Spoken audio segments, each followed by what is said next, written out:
really United Sikhs has three areas of work. The first one is advocacy, which is our what I would say legal or human rights and civil rights work. Now, people think that means going to courts. No, advocacy starts with creating awareness.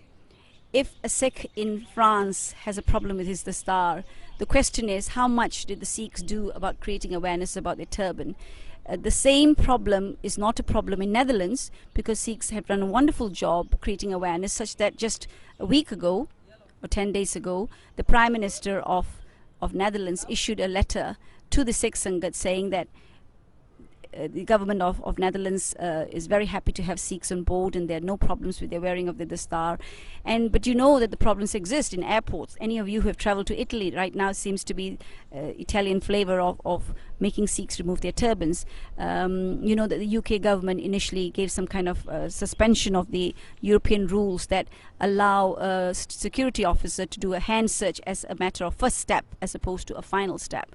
And the UK government now, since February 14th of 2011, said that we're testing whether, even if we do apply the rules, whether Sikhs will still be able to enjoy their religious freedom. So there's a lot of work to be done in advocacy. You know, just recently in Mohali, a Sikh is shown on YouTube video who was probably part of a group. I don't know if he himself was a pharmacist, a group of pharmacists who were protesting about some pay and conditions, presumably, outside the Mohali cricket stadium days before the semi-finals. And he was led away by the police. I suppose the police were dispersing the crowds. And in the YouTube video, you see how he's being led away, and he's not creating a fight or a tussle.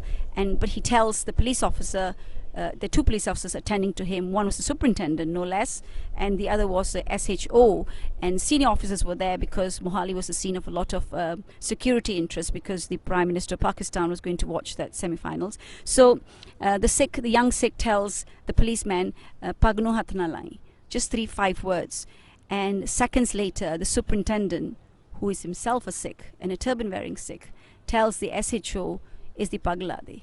Now that summarizes the adversarial, the advocacy issues within the community and outside the community that we have to face. So if you're lawyers, if you're writers, if you're designers, if you're flyer makers, if you're speakers, if you're fundraisers, now you can imagine what you can do for the fact that United Sikhs has filed a criminal complaint with the magistrates in Mohali, and on the 16th of April 2011, which is in the future date for me here now speaking to you, we wait to see how they respond to the magistrate's order that was made on the 31st of March that they have to produce a report. We've also heard how Sukhbir Badal has said that he's ordered a magisterial inquiry and for a FIR, which is a first information report, something like a charge. It's not a charge, but that's the equivalent, to be registered against these two officers who have since been suspended. But we all know that there has been no FIR registered. There can't be clearer evidence than the evidence on that YouTube as to what happened that day. It wasn't a case of a tussle. Even in a tussle, as the SGPC president, Mr. Avtar Singh, said, there must be a way in which police must be encouraged to conduct themselves to avoid a situation where a Sikh turban is removed. So these are the adversarial advocacy issues around the world. We also do humanitarian relief. Now, Japan is a sad story. Why?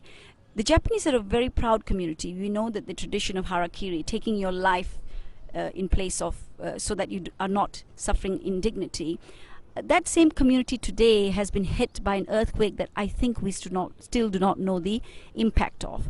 We hear of radiation leaks. We hear that the chairman of the energy company is himself in hospital. We hear that all people are dying, and that the allocation of funds per family is a measly sum. And the reason, well, how many of us have donated to Japan? Why? Because we think it's an affluent state. But hardship does not respect poverty or richness. If you're in hardship because you're dying, you are as poor as a rich man or a poor man dying. Your needs then are the same as a rich man or a poor man. The same thing happened in Pakistan when the recent floods took place. The world decided that Pakistan was not a country they were going to donate to. But look at the people who suffer. So our humanitarian relief work in Japan currently has got 6 sevadars who are running langar. I think we're going to come to a time, because the news keeps pouring in now, that the conditions in Japan are poor, are bad. I'm always reminded about the fact that when the Holocaust was taking place in Germany, in Europe, the world did not know about it. The world knew about it years later. So bad news does not travel if the people do not want to perpetuate a certain image. So that's humanitarian relief. We've been in Haiti and various other missions since at least 2004. The third area of our work is human development, which I was talking to you about, which is TARE, one of the projects. Other projects are where we help farmer suicide widows educate their children, which otherwise they would not do, because their children becomes valuable labor for them to earn a bit of money since their husband's death with a lot of debt over their heads. So human development work includes holding the 5G program, holding camps, doing talks, as well as allowing young or elderly or any age Sikhs who want to visit their homeland, their country of the origin of their gurus, to come and experience Sikhi in person. We provide the facilities. There'll be a matter of cost for you to travel here. If you want to eat out, you will have to do that on your own. But otherwise, we live on Guru Ka Langar. We have a bit of muesli at home, but that's the only luxury we give ourselves. And it's very doable.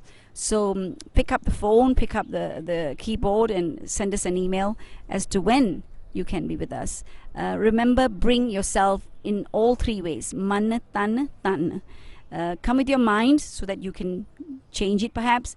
Come with your body so you can give the energy. And your tan must be your pyar. I'm not asking you to bring your money. You bring your pyar, which is your real wealth. If you have any questions and queries, you can write to us by email on, I'll give you a simple email address, contact@unitedsikhs.org. If you go to our website, you can telephone us to our various offices in the various countries where we're registered, whether in UK or Canada. And if you want to contact us in India, where I am based presently, our telephone numbers will appear on the screen, but they are 95606 45010. That's my Delhi number when I'm here. And in Amritsar, it's 977 9957 973.